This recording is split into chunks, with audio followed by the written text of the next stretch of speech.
ગ્રામ્ય લોકો જોવે છે કે આજે જે પહેલાં જે છુક ગાડી ટ્રેન હાલતી હતી એની અંદર વંદે ભારત ને જે હાઈ લેવલનું જે બધી ફ્રીક્વન્સી થઈ છે. દેશનું વાતાવરણ પણ આપણે જોઈએ છીએ કે આવડી બધી યુદ્ધ ચાલતા હોય વિશ્વની અંદર ઘણા બધા દેશોના, અને છતાંય આપણા દેશની અંદર મોંઘવારી ન વધતી હોય અને બધું કંટ્રોલમાં ચાલતું હોય અને કોઈ પણ જાતની અછત ન ઊભી થતી હોય. મારા હિસાબે તો આ વિસ્તારની અંદર કોઈ એવું ટક્કરવાળું મને તો લાગતું નથી. પહેલાંનું શાસન અત્યારનું શાસન તમે જોઈએ તો ઘણો બધો તફાવત છે. ડુમિયાની સીટ માટે જે 18 ગામ આવે છે એ 18 ગામની અંદર અમે જે માહોલ જોઈ રહ્યા છીએ એ માહોલ ભારતીબેનની તરફેણનો માહોલ જોઈ રહ્યા છીએ. હું અહીંયા હાજર થવા ગયો ત્યારે એના પપ્પાએ જે મને સહકાર આપ્યો હતો ને આજુબાજુના ગામડામાં જેની છાપ છે, જે માહોલ છે સેવાની, એ બેનમૂન છે. કે યુવાનો હંમેશા એ ક્રાંતિ તરફ જ રહેવાના છે અને ક્રાંતિ છે એ ભાજપ કરી રહ્યો છે. ચાલો જોઈએ તો ગુજરાતમાં સ્થાનિક સ્વરાજ્યની ચૂંટણીનો શંખનાદ થઈ ચૂક્યો છે. ઉમેદવારોને છે પાર્ટીએ મેદાનમાં ઉતાર્યા છે. કોના પર પસંદગીનો કળશ ઢોળાશે તે જનતા નક્કી કરશે. આગામી 26 એપ્રિલે છે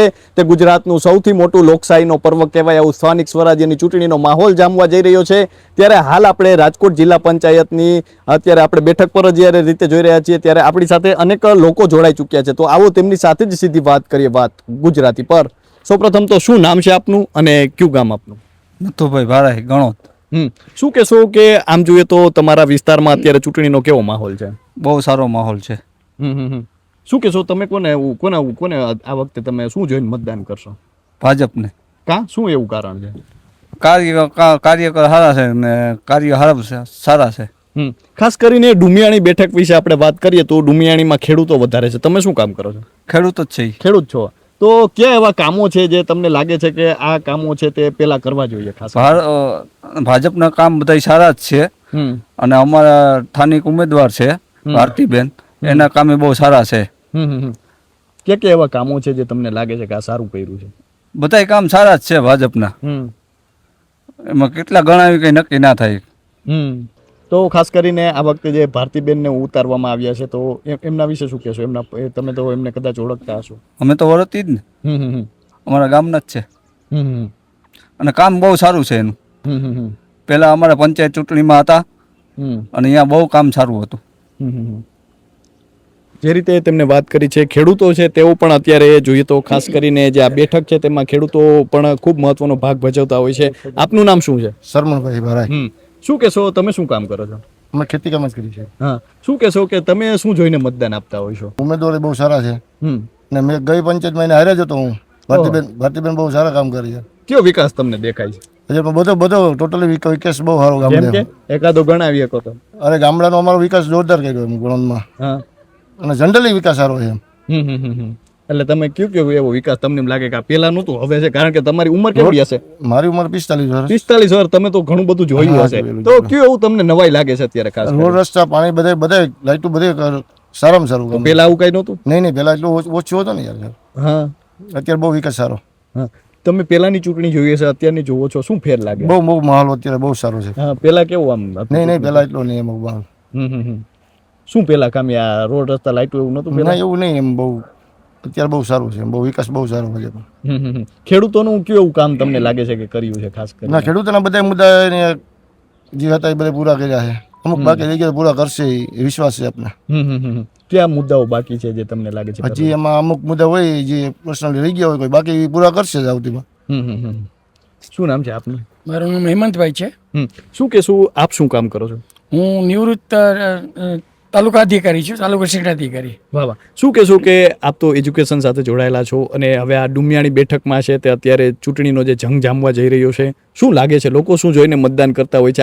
આપનો તો ઘણો અનુભવ પણ હશે, તો શું જોઈને લોકો મતદાન કરતા હોય? લોકો જે નરેન્દ્ર મોદીની, આપણા માનનીય પ્રધાનમંત્રી સાહેબની જે વિકાસની જે નીતિ છે કે જે આપણે આજથી વર્ષો પહેલાં જે જોતા હતા અને આજે જે જોઈએ છીએ, છેક આપણે ટોપ લેવલે જઈએ, મહાકુંભ લેવલે જોઈએ, લાખોની સંખ્યામાં જે મેદની ભેગી થઈ અને એ મેદની વચ્ચે એક પણ બનાવ ન બને અને વ્યવસ્થિત જો આવું થતું હોય તો એ આખો માહોલ છે એ ગ્રામ્ય લેવલે આવેલો જ છે.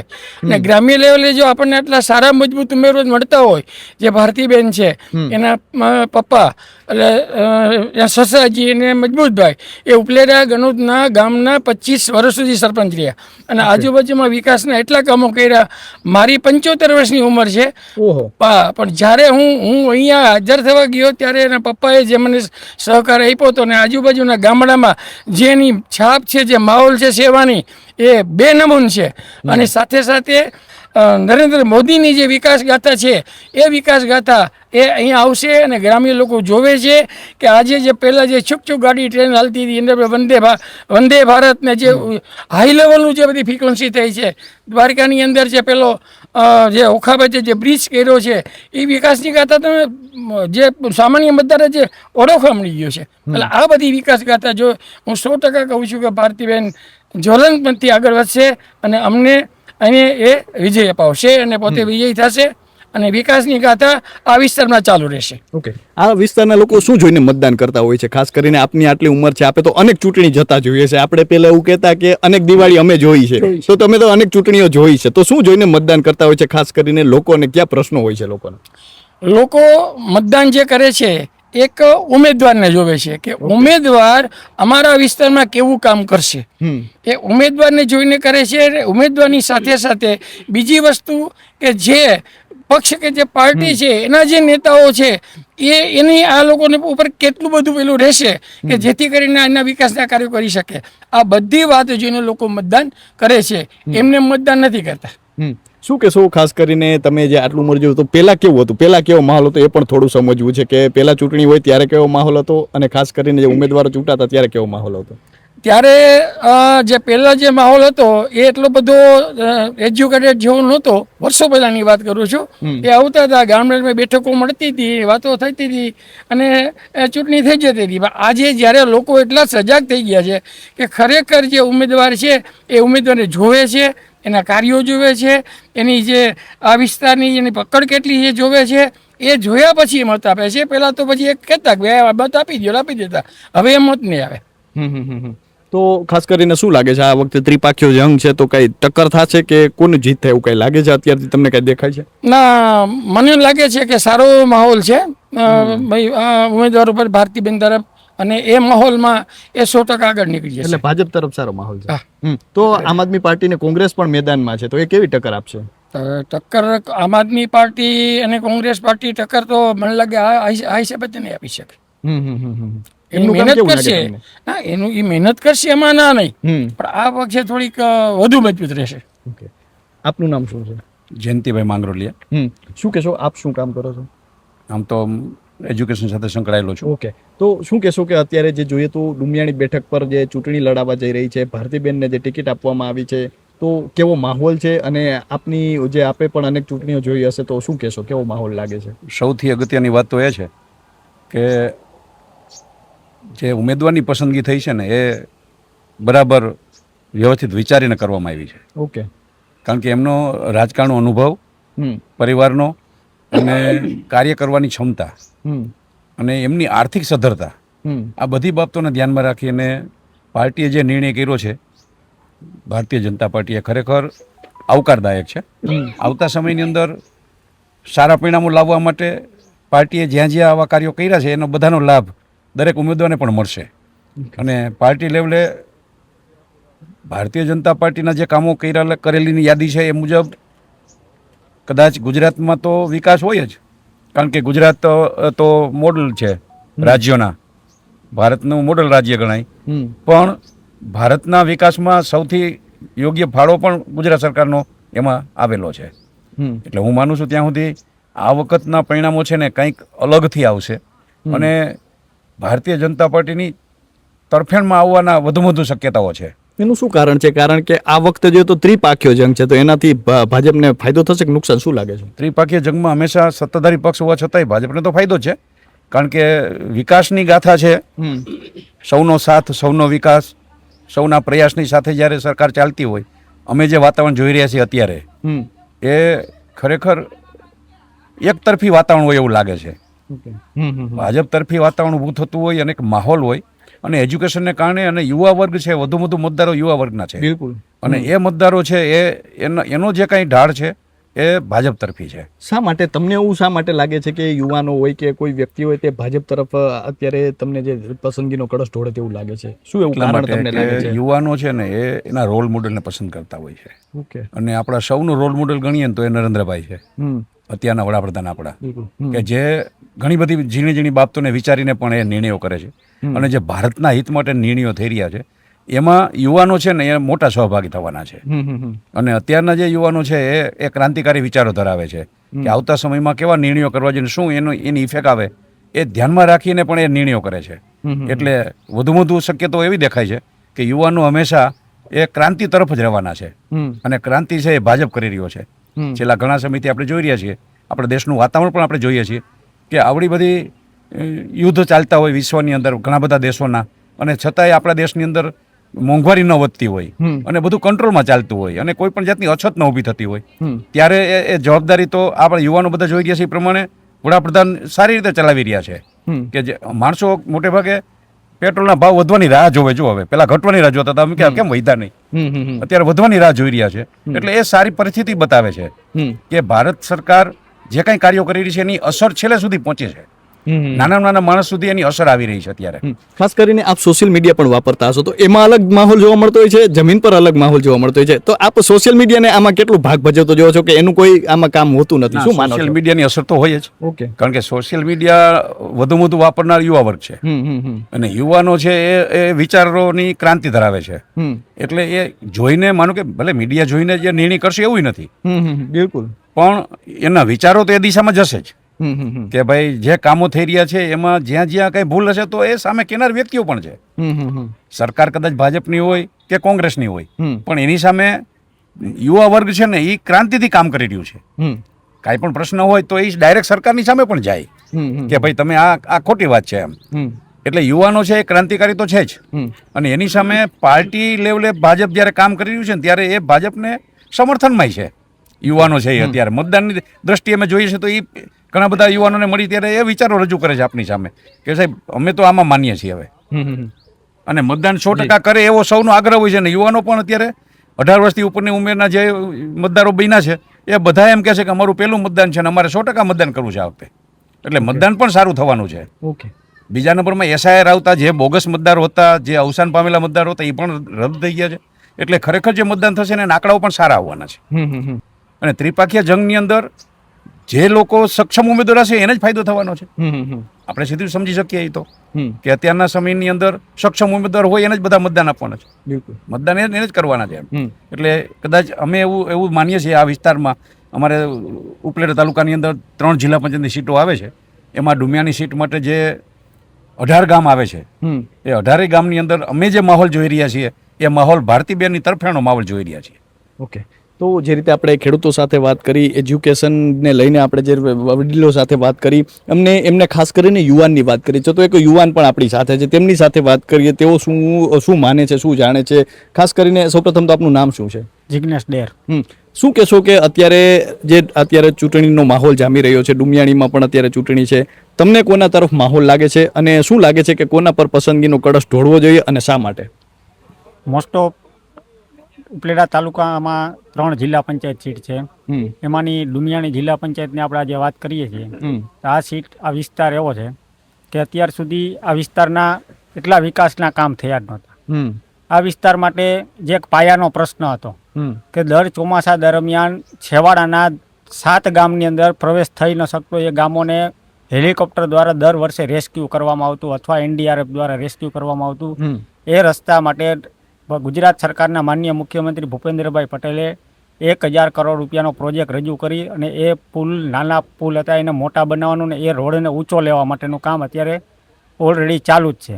બીજું કે એમાંના જે 2 છેવાડાના ગામો લાઠ અને ભીમોરા, એ 2 ગામને જોડતા એપ્રોચ રોડ બનાવવામાં આવે છે જેથી કરીને એ ગામ જે ચોમાસા દરમિયાન વિખૂટા પડતા હતા વિખૂટા ના પડે. એમના સિવાય આ વિસ્તાર ડુમિયાણી જિલ્લા પંચાયતની અંદર PM શ્રી એક સ્કૂલ પણ આવેલી છે. એના સિવાય 2 મોડલ સ્કૂલો પણ આવેલી છે.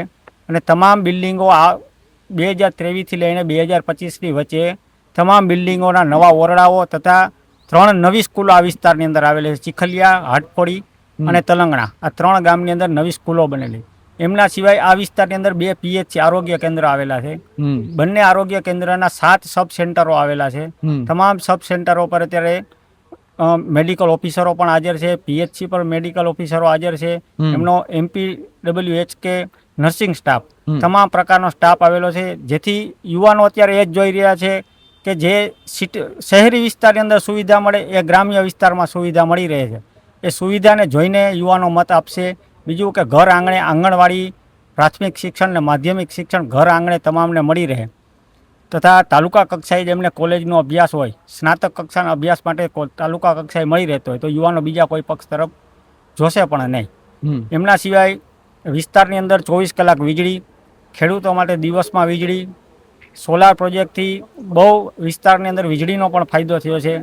ખેડૂતો કે મકાનના રહેવાસીઓ એમને સોલાર પ્રોજેક્ટ માટે બહુ જ પ્રોત્સાહિત કરીને આ ઉપલેટા તાલુકો ગુજરાતની અંદર બીજા ક્રમે સોલાર પ્રોજેક્ટમાં પણ આવેલો છે. જેથી કે એમના આર્થિક બચત પણ ઘણી સરકારશ્રી દ્વારા આત્મનિર્ભર બનતા પણ કરી દીધા છે. ખાસ કરીને જોઈએ તો સોશિયલ મીડિયાનો યુવાનો પર પ્રભાવ કેટલો? અત્યારે ચૂંટણી આવી રહી છે, આપણે સોશિયલ મીડિયા પર અલગ માહોલ જોતા હોય, જમીન પર અલગ માહોલ જોવા મળે, તો તમને શું લાગે સોશિયલ મીડિયાનો પ્રભાવ પડતો હોય છે? સોશિયલ મીડિયાનો 100% પ્રભાવ હોય જ છે. અને સોશિયલ મીડિયાની અંદર એવું હોય છે કે અમુક વિસ્તાર એવો હોય છે કે જેનું જ આપને હાઇલાઇટ ઉપર જોવા મળતું હોય છે, કે જ્યાં એક પક્ષનું કે કોઈ પણ એક વ્યક્તિનું કોઈ પણ ટ્વીટ થયું હોય કે કોઈ પણ રીલ મુકાણી હોય તો એ જાજુ જોવાતી હોય. પણ અમુક વિસ્તાર એવા હોય છે કે જે રૂઢિ પરંપરાગત રીતે એમના વિચારોથી ચાલતા હોય છે. અમુક વિસ્તાર એવો હોય છે કે જે સોશિયલ મીડિયાની અંદર હાલતા એના કરતાં અલગ રીતે એનો માહોલ હાલતો હોય છે. તો આમ જોઈએ તો શું લાગે છે આ વખતે ટક્કર થશે? કોંગ્રેસ છે, ભાજપ છે, આમ આદમી પાર્ટી છે, તમે યુવાન છો અને તમે જોયા હશે ખાસ કરીને ઉમેદવારોને પણ જોઈએ કે પછી પ્રધાનમંત્રી નરેન્દ્ર મોદી હોય કે પછી રાહુલ ગાંધી હોય કે અરવિંદ કેજરીવાલ હોય, શું જોવો છો તમે? મારા હિસાબે તો આ વિસ્તારની અંદર કોઈ એવું ટક્કરવાળું મને તો લાગતું નથી. કારણ કે આ વિસ્તાર વર્ષોથી આ ભારતીય જનતા પાર્ટી સાથે જોડાયેલો વિસ્તાર છે. યુવા વર્ગ પણ એમનો નવો મતદાર હોય છે. 18 વર્ષનો મતદાર હોય તો એ પણ પહેલું મતદાન એનું કોઈ પણ વિકાસ કરતા પક્ષને આપવા માટેનો એનું પ્રોત્સાહન હોય છે કે અમને શું મળ્યું છે, શિષ્યવૃત્તિથી લઈને કે અમને એજ્યુકેશનની અંદર કોઈ પણ લાભો, એસટીના બસ પાસ હોય, તમામ સુવિધાઓને જોઈને વિદ્યાર્થી હોય તો એનો પહેલો મત આપવા માગતા હોય છે. આપનું નામ શું છે? જયંતિભાઈ વિકાણી. આપ શું કામ કરો છો? હું નિવૃત્ત પ્રિન્સિપાલ છું. ઓકે, તો આપે ઘણું બધું કહી શકાય કે વિદ્યાર્થીઓ આપના નીચેથી પસાર થયા હશે અને ખાસ કરીને આપે ચૂંટણી પણ ઘણી બધી જોઈ હશે. તો અત્યારે આપની પાસેથી એ જાણવું છે કે આપણે તો કોંગ્રેસનું શાસન પણ કદાચ જોયું હશે, ભાજપનું શાસન પણ જુઓ છો, પહેલા કે અત્યારે શું ફેર લાગે છે બંનેમાં? પહેલાંનું શાસન અત્યારનું શાસન તમે જોઈએ તો ઘણો બધો તફાવત છે. મત જાગૃતિનો કાર્યક્રમ, મત જાગૃતિ માટે જે નરેન્દ્રભાઈ મોદીએ જે જહેમત ઉઠાવી અને એને કારણે મતદારોની અંદર જે જાગૃતિ આવી, કોને મત આપવો, શા માટે આપવો, મતદારોને ઉમેદવારને પહેલાં ઓળખી લેવા અને પછી મતદાન કરવું, આવી લોકોની અંદર ઘણી બધી જાગૃતિ આવી છે. ખાસ કરીને આપના વિસ્તારમાં અત્યારે જોઈએ તો કોનું પલડું ભારે લાગે છે આ વખતે? આમ જોઈએ તો યુવાનોએ બધે જોવે છે કે ભાજપે ઉમેદવારની પસંદગી ખૂબ સારી કરી છે. કારણ કે ભારતીબેન છે એ યુવા છે અને દુમિયાની નીચે આવતા 18 ગામડાની અંદર આ લોકોએ બધાએ ભારતીબેન જ્યારે ગણોદની અંદર સરપંચ હતા અને આ રાજકારણની અંદર જ્યારે એને ઝંપલાવ્યું છે ત્યારે એની કામગીરી બધી આ લોકોએ જોયેલી છે. એટલે ભારતીબેન તરફ મતદાન આ લોકો વધારે કરે એવી હું ઈચ્છું છું અને લોકો કરશે પણ ખરા. તો આ આપણે વડીલો સાથે વાત કરી, યુવાનો સાથે વાત કરી અને શિક્ષિત લોકો સાથે વાત કરી, ખેડૂતો સાથે વાત કરી. ડુમિયાણી બેઠકમાં છે, ડુમિયાણી બેઠકના લોકો શું વિચારે છે, શું જોઈને મતદાન કરે છે, તેમને અગાઉ જોયેલું શાસન, અત્યારનું જોયેલું શાસન, અત્યારના જે સમય છે તેને કઈ રીતે જુએ છે, તે તમામ પ્રશ્નોની તેમને વિગતે વાત કરી. અને ખાસ કરીને ગુજરાતમાં અત્યારે જે ચૂંટણીનો માહોલ જોવા મળી રહ્યો છે, 26 એપ્રિલે જે કહી શકાય જનતાના હાથમાં જે મતદાર છે અને જનતા કોના પર પસંદગીનો કળશ ઢોળે છે તે જોવું રહેશે. તો અત્યારે બસ આટલું જ. ફરી મળતા રહીશું વાત ગુજરાતી પર.